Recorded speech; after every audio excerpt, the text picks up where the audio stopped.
Hi, everybody, and welcome. My name is Lauren Silva, and I am an outreach educator with the Crime Victims Council of the Lehigh Valley. We're going to be talking about cultivating healthy relationships with your teenagers, your children, and ways that you can understand the ever-changing climate of the teenager's brain and what is going on in order to better engage with them in discussing relationships and how relationships begin, what they should look like, etc. So before we talk about that, I'd like to tell you a little bit about our agency. The Crime Victims Council is a nonprofit, private, comprehensive victim services agency. We originally started as the local rape crisis center. And while we are still that, we were able to expand into all these other comprehensive services. So we work with anybody that has been a victim and or survivor of a crime. That could be a sexual assault, bullying, sexual harassment, theft, robbery, burglary, bullying, as well as survivor of homicide. Now, you don't always necessarily have to be the victim or survivor. Anybody within your family or somebody that has been impacted by this crime can come and receive our services. So we are located in Lehigh and Northampton counties, and every county in Pennsylvania does have a victim services center. It just might not be called Crime Victims Council, but you can always Google that in case you ever move. Our services are at no cost and they are confidential. However, what you do see is that we are mandated reporters. So what that means is while you come into our services, you talk about what happened, that is confidential until you decide that you want to report the crime, or maybe you already did, but we won't make you report what happened until you're ready. However, if you say that you might harm yourself or others, that is something that we do have to report. So the services that we do provide are direct services and counseling. So this is the individual services that you will have with a counselor based upon what you want to work on, when you're available, and how often you want to meet with them. Our goal is to empower you, to give you choice in your journey and your new narrative of who you are. Of course, right now, our services are being offered via the computer, so our telehealth services. You can meet with somebody over a platform, over a video conferencing system that is confidential, or you can do phone sessions. In addition, we have police, court, and hospital advocacy and accompaniment. So if there is a court proceeding involved, one of our advocates can support you through that process. If you do want to go to the hospital, you need to go to the hospital, you want to go to the police station, we can support you in that as well. Then we have this outreach and community involvement piece. So you see here, Alina, she works in our elementary schools. Myself, I do middle school and high schools, and Emily is our supervisor. We also provide services in college, on campuses for advocacy and support as well. The main goal for the outreach department is we want to give you, the family, the community, agencies, organizations, businesses, etc., resources and access to this in order to engage and have more of these conversations surrounding sexual violence, bullying, cyber safety, etc., with those you care and love about, and ways that we can prevent this from happening. In addition, we have what we call our hotline. This is 24/7, 365. So if you, your friend, a loved one, maybe they need somebody to talk to, an objective third party, or they just wanted to check in, they can call this day or night. either 2 a.m., 3 a.m., 6 p.m., 11 p.m., you name it, calling this hotline at any time to talk about that. You don't even have to tell us your name and who you are. You can give us a false name.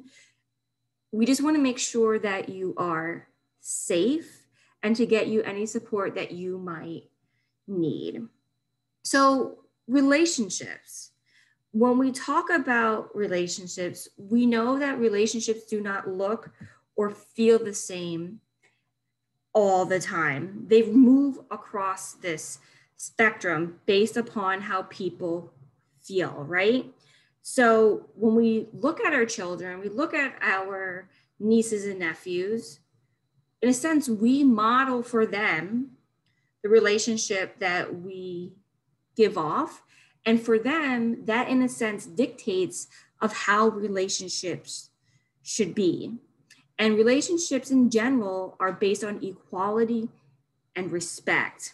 Unhealthy relationships are based on attempts to control the other person.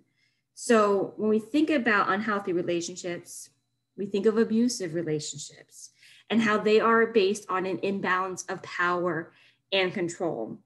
And, sometimes we may toggle between healthy and unhealthy relationships at times, especially if we're upset about something or we're not communicating with our partner or spouse. And those are just those yellow flags, right? But if we have that healthy communication, we can reflect and have open and honest communication and honesty. We're always on that healthy end of the spectrum. And a lot of times our teenagers and our children, they're so engrossed in technology that sometimes maybe they forget the basics of this human connection and communication, because we are wired for human connection the moment we are born. So when you see dating violence, it's also known as relationship abuse, intimate partner violence, and relationship violence. This dating violence umbrella term is when someone you are seeing romantically harms you in a way that could either be physically, sexually, emotionally, and it can be all three. And a lot of times when our kiddos, teens start relationships, we're just really in it, right? And we may not see some of these signs, and it's puppy love or it's their first love, and we want to protect them at all costs. But it's important to have them be able to go through this process healthy and communicating. And the more that we are open about it and give space for them to talk about it, the better these relationships will be, in a way that we can understand them instead of trying to punish them or when something doesn't go right. And it can happen on a first date or once you've been with that person for a while. And it's always important to note that dating violence is never your fault. So these are just some statistics that almost 1 in 10 teens in relationships report having a partner tamper with their social media account. We know how popular social media is, especially right now. And 72% of kids ages 13 to 14 are actually in a relationship. I think that is crazy high. And it begs the question, does it have to do with development? Are we growing up faster? Are we creating this environment from the news, from social pressures, etc.? And how can we, as caregivers, family, friends, engage with them healthy and helpfully by not also shunning them or shaming them that they do want to be in a relationship? So 1 in 4 women and 1 in 9 men experience severe intimate partner physical violence, sexual violence, or stalking. And from 2016 through 2018, the number of intimate partner violence victimizations have increased 42% in the US, and it accounts for 15% of all violent crime. And I don't do this to scare you and having you want to shield your kids, right? We always want to protect them, but that this is also an ongoing type of violence that we need to be aware of and think about the factors that contribute to it. And when we think about all this dating violence and domestic violence, it comes in 4 forms. And this dating violence is a pattern of over-controlling behavior that someone uses against a girlfriend or a boyfriend. So physical, sexual, psychological aggression, and stalking.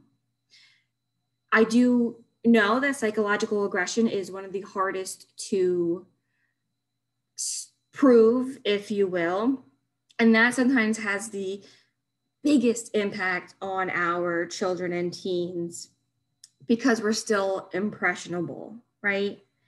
And we know that dating violence can take place in person or electronically. And when I talk with teenagers about this, I ask them, why is this so much worse?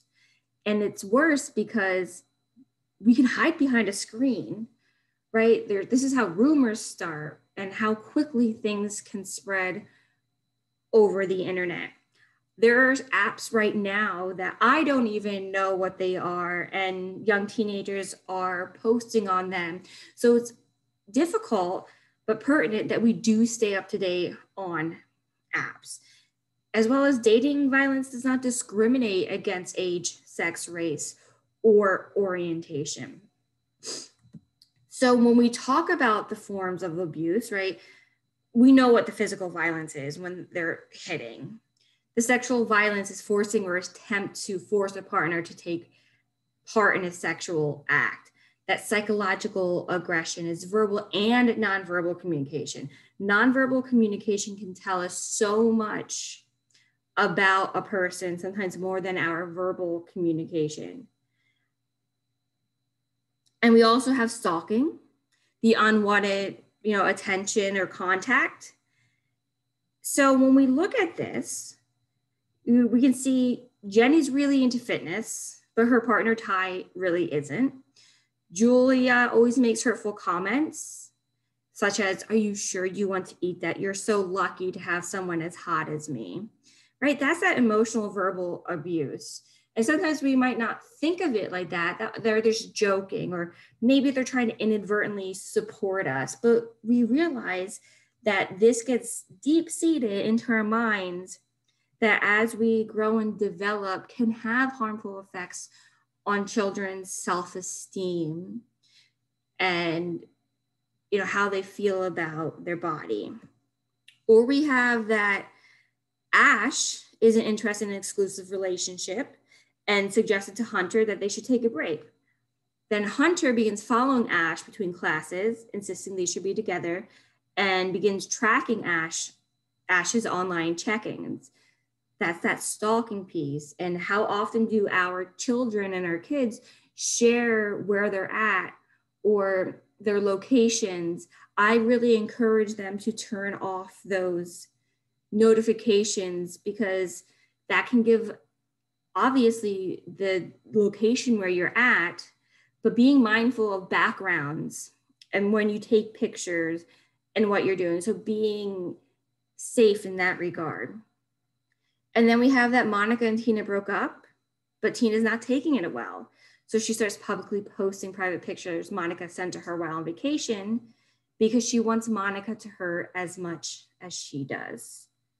So again, retaliation, feeling hurt, looking at those underlying behaviors and helping our kids understand why some of this stuff is wrong, what we can do about it.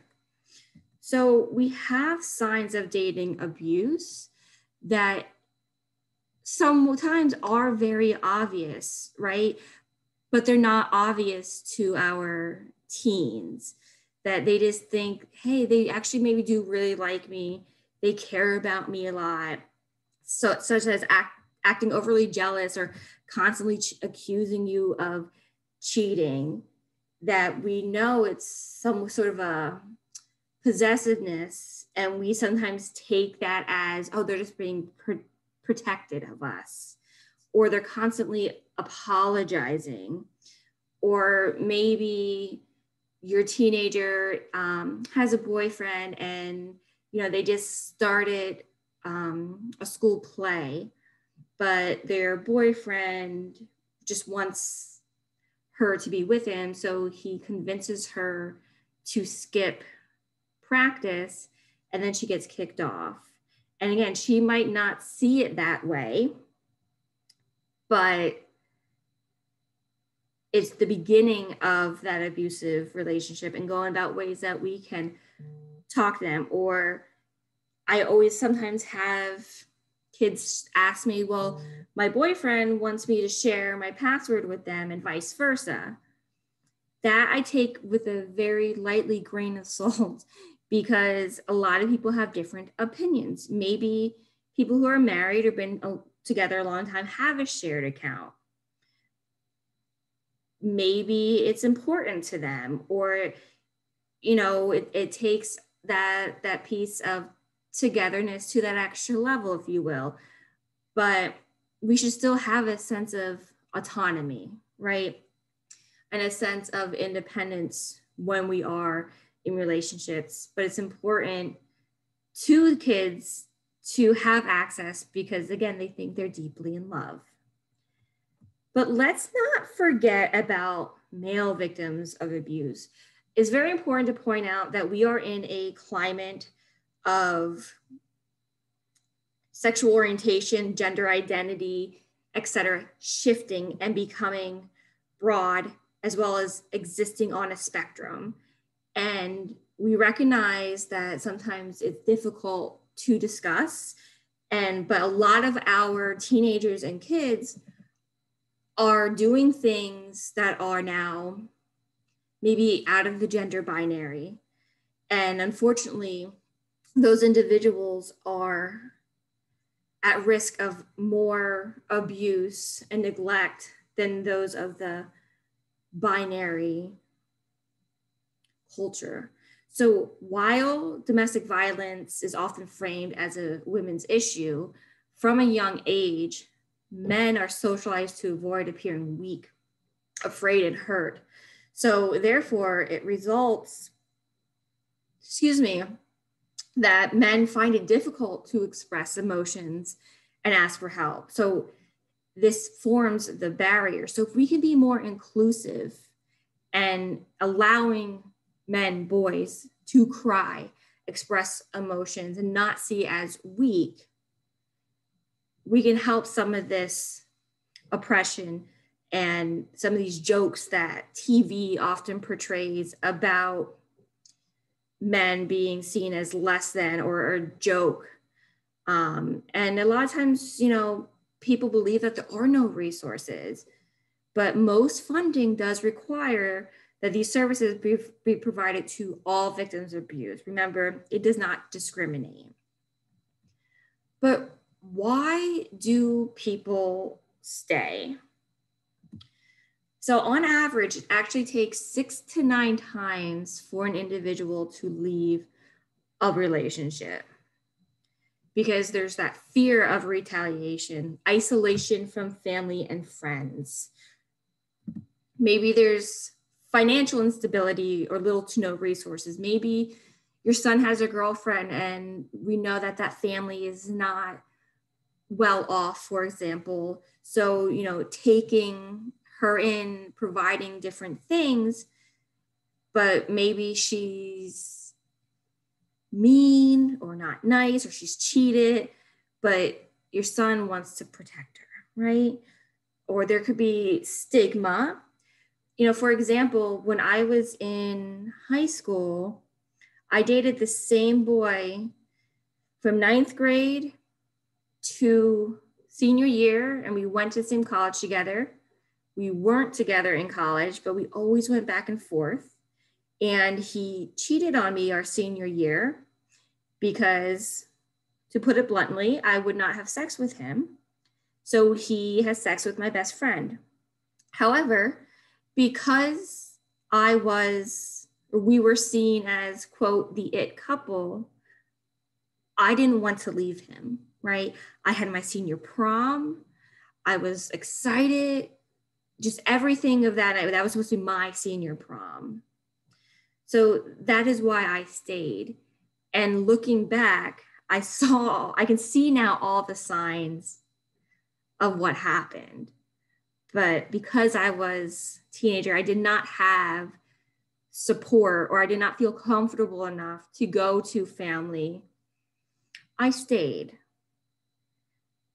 And I don't mean that to put a damper on everything, but it's really, I did a lot of work for myself to get myself to a really good place. And I share that as a story that maybe you can share with your kids, that they can maybe relate to or feel courage enough to come forward if anything were to come up. So digital abuse, we know, is popular among teens and adults because technology advancements has allowed this for a 24-hour access to the internet, right? It's used to monitor whereabouts, send threatening messages, or it can be used to spread false rumors. So, sexting. You might think that sexting is just a harmless way to flirt or show your boyfriend or girlfriend that you're interested into them, right? That is what I say to teenagers about sexting. But it can cause serious problems whether they send them or share them, right? Legal consequences. And a lot of times they don't realize this because you have a crush on somebody and you want to fit in, you want to be popular, but once they click send, right, there's no way of getting it back. So learning about technology features, the importance of consent, body autonomy, and showing up for yourself and building self-esteem, that you don't have to sext to have a good relationship is important, right?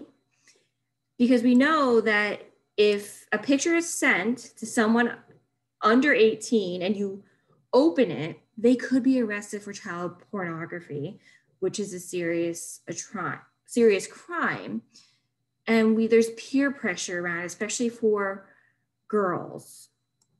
And that's where it comes into talking about body image and being happy with yourself.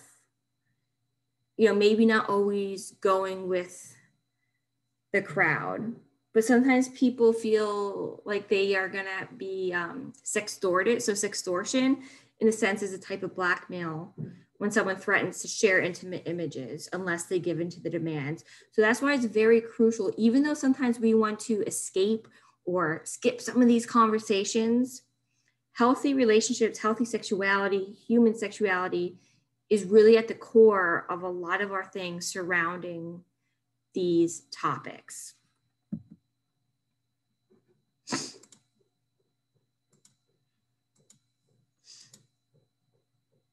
So let's talk about consent and boundaries. When we think of consent, sometimes we think of it as just a yes or no, but it goes so much more beyond that. So consent is actually mutual agreement between partners about what they want to experience, and that it needs to happen every time. So having a conversation about consent with your children is important, because I'm a huge advocate that even as young as 2 and 3, if a child doesn't want to get a hug from somebody or give a hug, they should have the ability to say yes or no, because that is teaching consent. It's teaching them about their body. And the relationship status, you know, again, does not make consent automatic every time. It's not a free pass. And it's not consent if they're for any reason unable or to say no. This is one of the biggest reasons people do not come forward or maybe tell parents right away that if they've been sexually assaulted, they don't want to report because they were underage drinking and they feel like that is going to get them in trouble, but it won't because their body was violated. So consent overall is about communication, and some red flags to indicate that there is no consent, there's not respect to consent, is that there's pressure, or they're feeling like they owe them, or maybe somebody's reacting to negativity if they say no. So we like to say no means no, but yes means yes. So it's never consent until it is a yes. That yes means yes culture, right? So healthy relationships, right? They bring out the best and they make us feel good. A healthy relationship does not mean it's perfect, but these are signs of a healthy relationship. The equality, respect, healthy conflict, right? If we are in a relationship with somebody and we disagree, we want to be able to talk about that and engage with them. And again, our relationships with our spouse, our partner, whomever, model how we are treating our potential partners. And we're finding out a lot about ourselves when we are in relationships, and maybe things that we want to work on, things that we're not going to tolerate, what our needs and values are. So that's why it's important to have conversations with your kids about these healthy indicators. But when we think about healthy relationships, we also have to think about oppression and sexual violence. That sexual violence is tied to inequality, because oppression in all of its forms is among the root causes of sexual violence. So people who commit sexual violence may target people who may have less power than them. And it doesn't occur in isolation. So people of color, people living in poverty, the LGBTQ community, elders, people with disabilities, and other diverse populations are affected in unique ways. So these forms of oppression, whether it's heterosexism, ageism, racism, etc., often compound the effects of the victimization, exacerbating trauma and isolation. So again, thinking about the undertones of who we are, what we experience, especially trying to be a teenager in today's world, learning online, disconnecting from our friends, feeling more agitated, maybe not being able to do anything, or they were working, now they can't work because of the pandemic. How does this impact their experience of a healthy relationship? So this here is the violence oppression wheel circle, if you will. And when we look at this outer ring of the society, this is the norm. So this represents the reinforcing nature of what is normal or what kind of goes on in our society.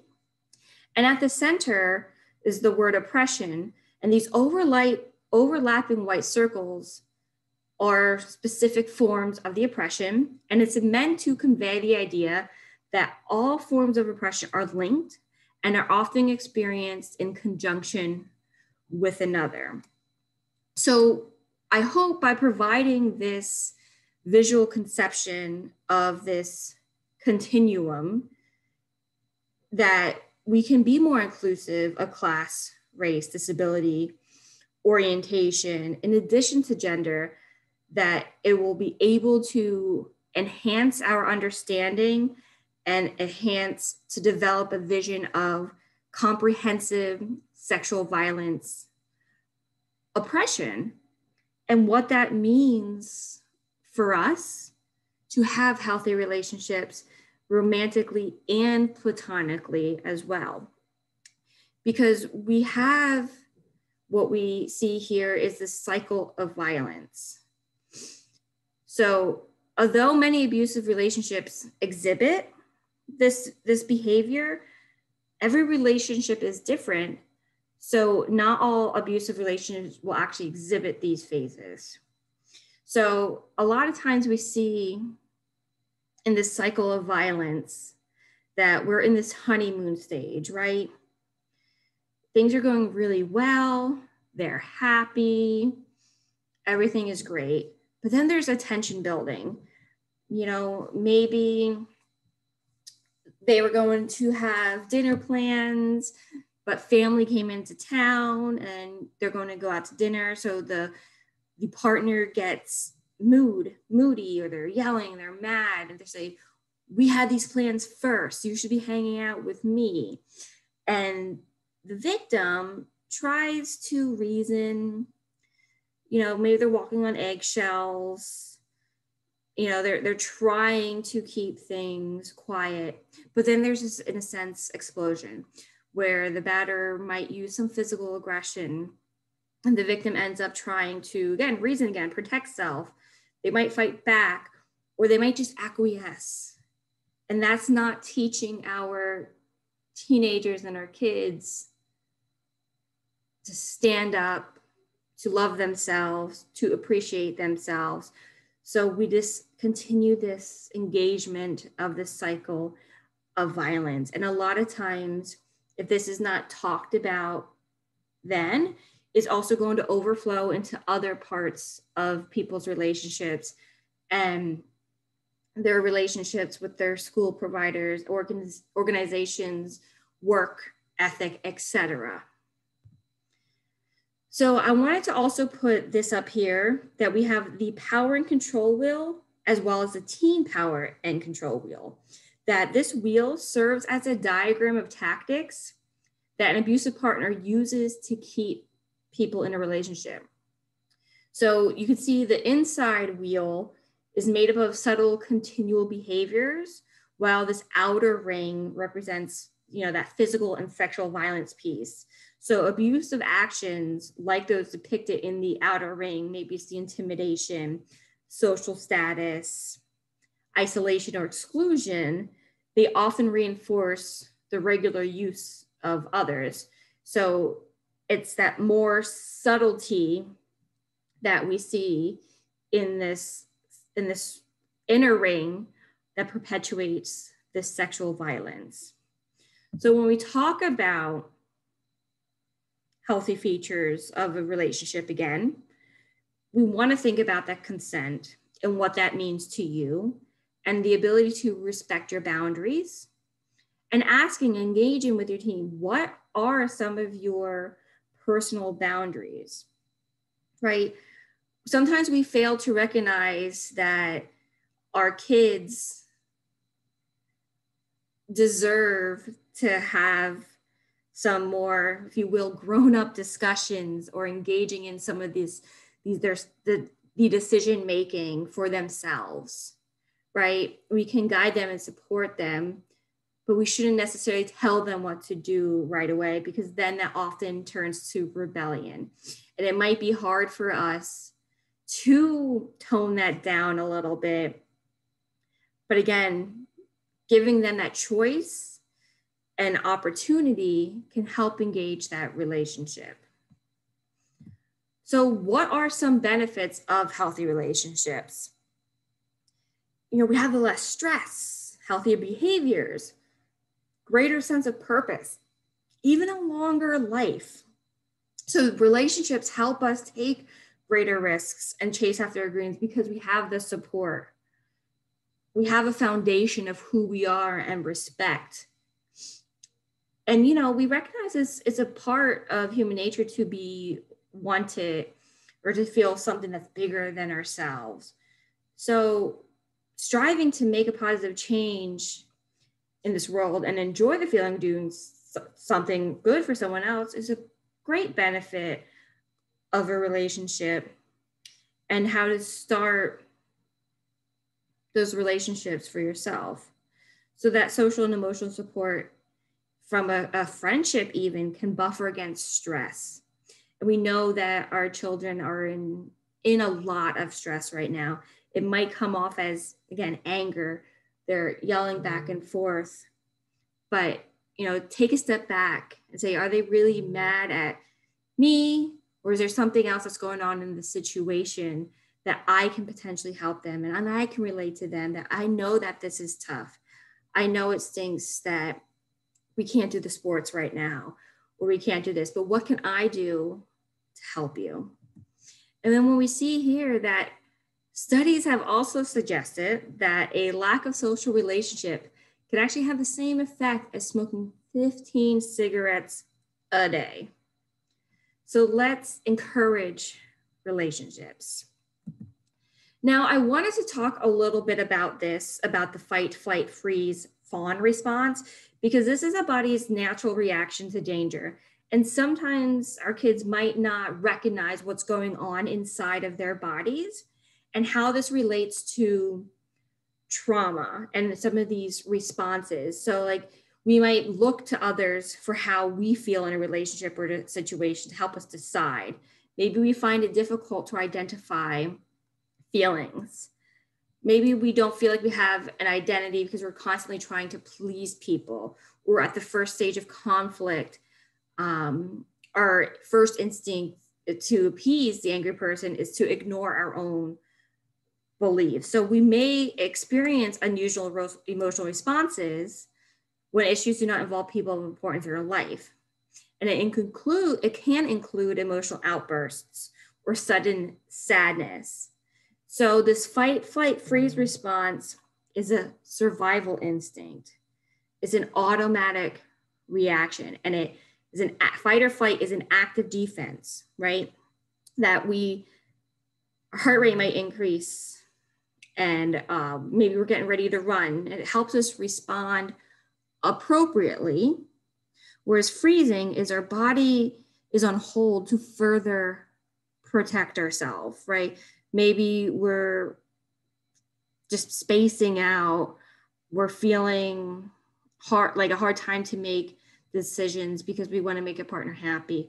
Or this fawn that often does not get talked about is that we're trying to immediately respond and help appease and please the person to avoid any sort of conflict. So again, to help somebody understand what's going on in their body and their defenses can help learn about relationships and what goes on. So the brain as well is incredible, right?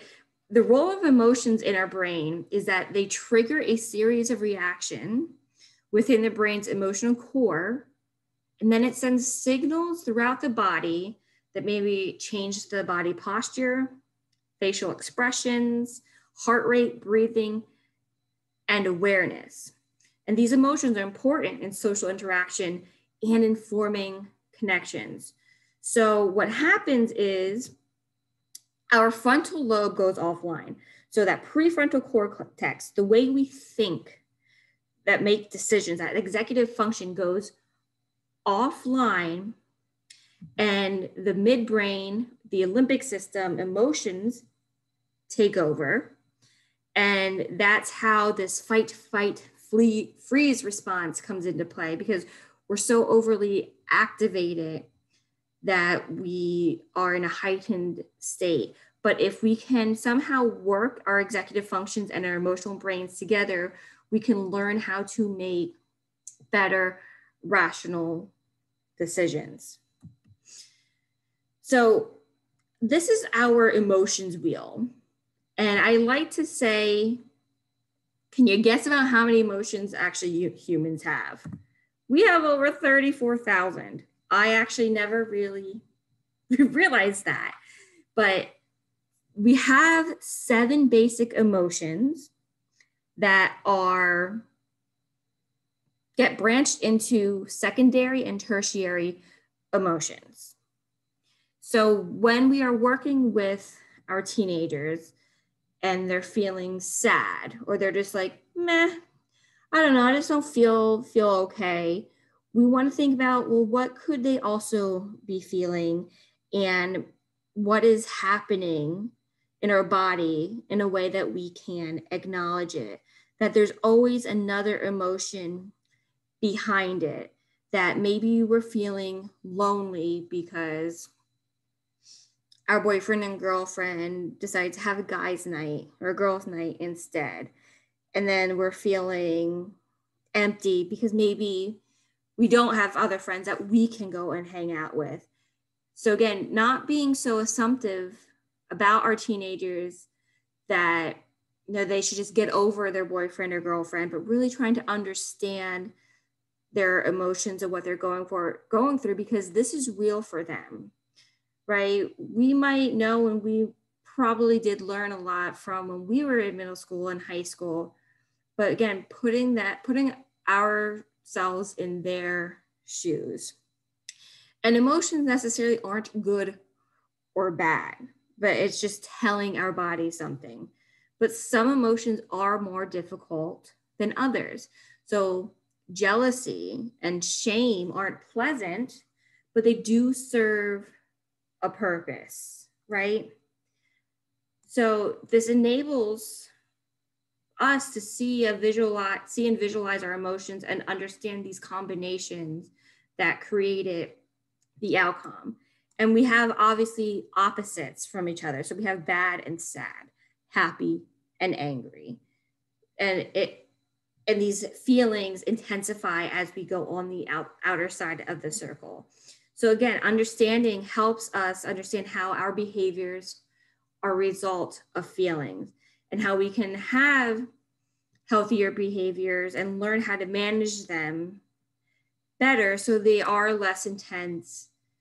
And again, focus on ourselves and who we are at the core. So in general, tips for talking to your teen about relationships. It's always important to define what a healthy relationship is. Define different types of abuse and warning signs.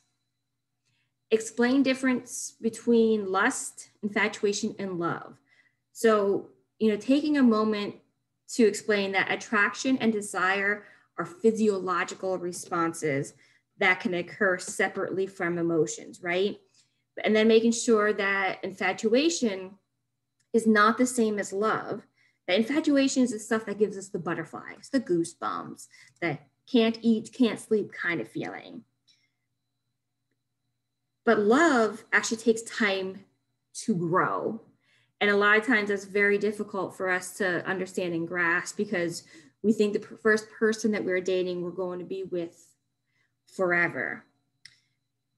But again, not necessarily telling your daughter, your son, that this is not the person you're going to marry, because my cousins were high school sweethearts, but just giving them the tools and opportunities to figure that out and ask questions. Talking realistically about sex. I know that this is things that we might get uncomfortable with, or squirming, or we just want to skip completely.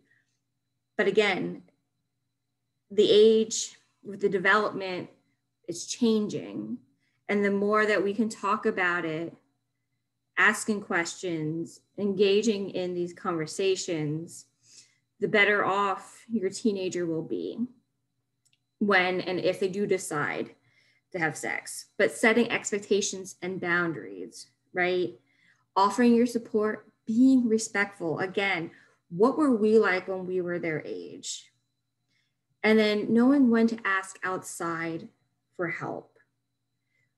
We don't know everything. If we decide that we do and we stop learning, then what does that really mean for us? We're always learning, and our kids can teach us so much.